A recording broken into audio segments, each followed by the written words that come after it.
Welcome back to part 2 of Gameshock TV. I'm Chris Hewitt, and here are some pictures set to music with my voice over the top of them.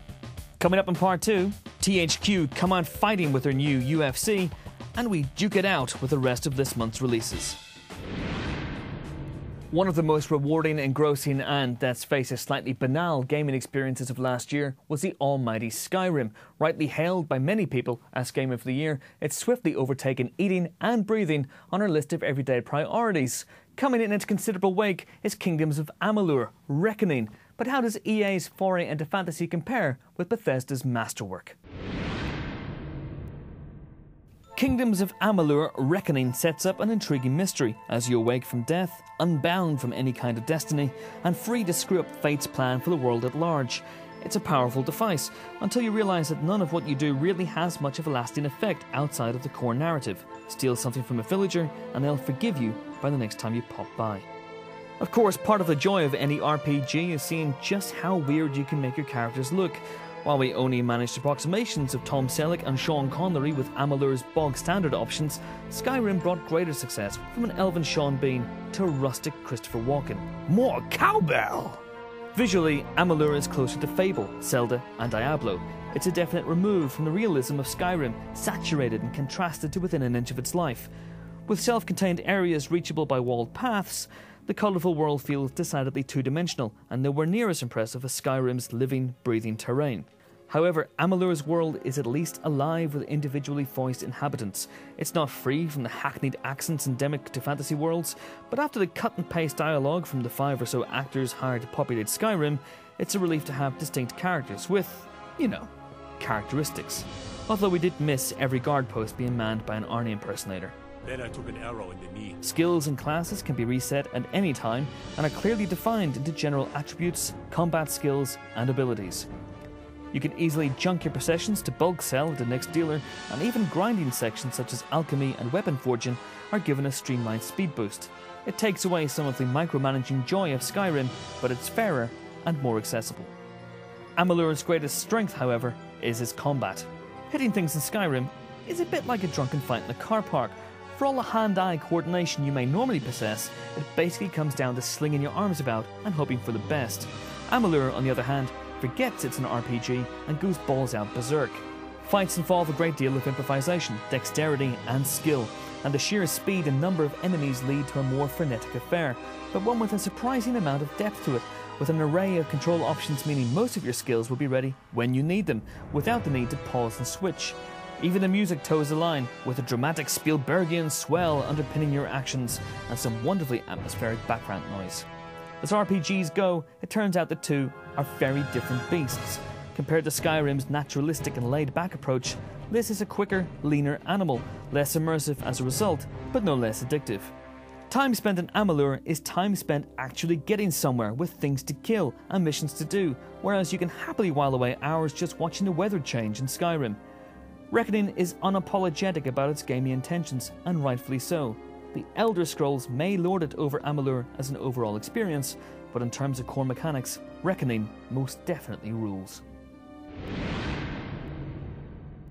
We're only a couple of months into the gaming new year, but already we've had the first influx of solid, honest-to-goodness titles. Here's some we played earlier. To its followers, UFC is the ultimate sport, a caged experiment combining every fighting discipline in one giant, heated, octagonal cauldron. And in terms of fan service, this is a TKO for THQ, addressing pretty much all the concerns levelled at the previous installment, turning it into an impressive all-rounder. For the uninitiated, Undisputed 3 is a potentially confusing game to play, what with its elbows, knees, and various dodgy sex positions that double as wrestling moves, each with their own timings and thumb twistings. Rage-based joypad pounding works to an extent, we'll admit, but this new installment gives you plenty of opportunities to simplify the gameplay without making you feel like a total div. A slightly drunk-sounding Mike Goldberg talks you through the incessant minutiae of how to bludgeon your opponent's face, ranging from your discipline and weight class to the multifarious training options and badge sponsors. And once you've made your lean, mean, bloodletting machine, you certainly feel connected to your fighter, lending the career mode some much-needed immersion, as the rest of the experience feels more like an extended UFC sales pitch. It's not quite as dramatic or involving as Fight Night's story mode, but it's a good way of stringing together bouts, and thankfully the octagon is where it all comes alive. While it's a little ropey on the graphics at times, the presentation's clunky and oppressively bland, and the music feels more like you should be killing insurgents, the fighting itself flows remarkably well, with depth and balance. Outside the career section, the extensive licenses come into their own as you relive famous bouts between legends of the sport, with excellent likenesses including the A-Team's Rampage Jackson. Pride fights in particular are a blast to play, and while the overall experience could do with some polish, UFC 3 is the undisputed champion in its class! The Soul Calibur series dates back to the last millennium, when its appearance on ye olde Sega Dreamcast saw it widely feted as the greatest looking console game of all time. 13 years and 5 incarnations down the line, it's still no slouch in the looks department, all glistening blades, lush backgrounds, and immaculately coiffed hair. Billed as a beat 'em up, it's actually more of a slash, gouge, and stab 'em up, the bloodless combat involving increasingly large weapons and elaborate combos. There is a story mode tagged on set in 1607, whereby you wander around a plague-ridden Central Europe looking for your malfested sister. Despite the earnest exposition though, it's ultimately just a series of fights, interrupted by some superfluous chat. A bit like loose women. 12 new fighters make up the roster of 25, and there's also a guest appearance from Ezio Auditore, yeah, him out of Assassin's Creed, which is a step up in dignity from the Star Wars characters who appeared in Soul Calibur 4. Damn you, Lucas! Anyway, Soul Calibur 5 is incredibly slick stuff, even if it does simply involve pressing buttons until someone falls over. But despite its undeniably high caliber, it can be a tad soulless. Get it? Soul Calibur, soulless. Who likes it? February is finally here, and our minds naturally turn to overpriced strawberries, the nauseating fruitiness of Pims, the bingo-winged heifers of Murray Mount, and the low grunting of the unpronounceable Eastern European. What they're thinking of releasing a tennis game in bleak midwinter is anyone's guess, but as you'd expect, this is the ultimate sporting package, licensed to the hilt in traditional EA Sports fashion. There are unerring recreations of players past and present, enabling you to go 5 sets with Djokovic or Nadal, or roll back the years to a more sweary, bigger-haired time when John McEnroe tried to avoid being assimilated by Bjorn Borg. The action is tight and competitive, but despite the periphery, if you've played the demo, you've pretty much played the game.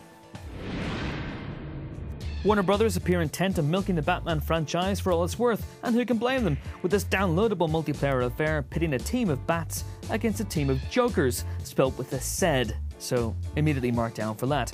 The costumes are deliberately amateurish, and at first glance it appears to be a Fathers for Justice protest held outside Comic-Con. Your character can be upgraded though, but at a cost, and it soon becomes clear that the game is little more than a ruse to encourage you to spend further hard-earned cash on a series of virtual items. With only 3 types of game and a smattering of maps, it's fairly thin fare, but the action is mildly addictive with some suitably Gotham-esque locations and the emphasis firmly on fun. It lacks the elegance of Rocksteady's Arkham-based masterpieces, but for throwaway thrills, it may be worth a handful of your Microsoft points. We often bemoan the lack of originality in games, but occasionally something comes along that bucks that trend. In this case, it's Catherine, which paints that age-old story of boy meets girl, meets steady relationship, boy fears commitment, boy has drunken one-night stand with a coquettish temptress with the same name, except spelled with a C instead of a K. Boy is then haunted by a series of terrifying nightmares involving torturous block puzzles and talking sheep. Essentially a block-based puzzler dressed up as 18-rated psychosexual drama. It's what might be termed an acquired taste. Still, give it 1 point for having a launch party in a strip club, and take away that point for not inviting me. Thanks a bunch, guys. Immortality is not all it's cracked up to be, as Neverdead's wise-cracking 500-year-old demon hunter Bryce Boltzmann regularly confirms. Essentially a less cheery Ghostbusters, the game sees Bryce and his mortal, sassy female assistant Arcadia visit a series of hackneyed locations to clear out the demons within. While Bryce can't die, he can be dismembered, which leads to some Python-esque moments where he's hopping about on one leg, arms missing, attempting to headbutt diabolical creatures. Even more macabre is when his head comes off, enabling you to roll it around in search for the rest of his body. You can even yank your own head off, to reach inaccessible areas, or throw your arm into the belly of a beast and shoot him from the inside. It's a highly amusing novelty, but allied to flaky controls and tiresome boss levels, it's one that soon wears off. Well, that's all we have time for on today's Gameshock TV, but don't worry, if you can plough through the endless repeats, we'll be back next month with an all-new look at the world of gaming. I'll be wearing a different t-shirt. That's the clue. Anyway, they've told me I can finally get out of here, so see you next month. Hello air, hello food, hello freedom, I'm coming back!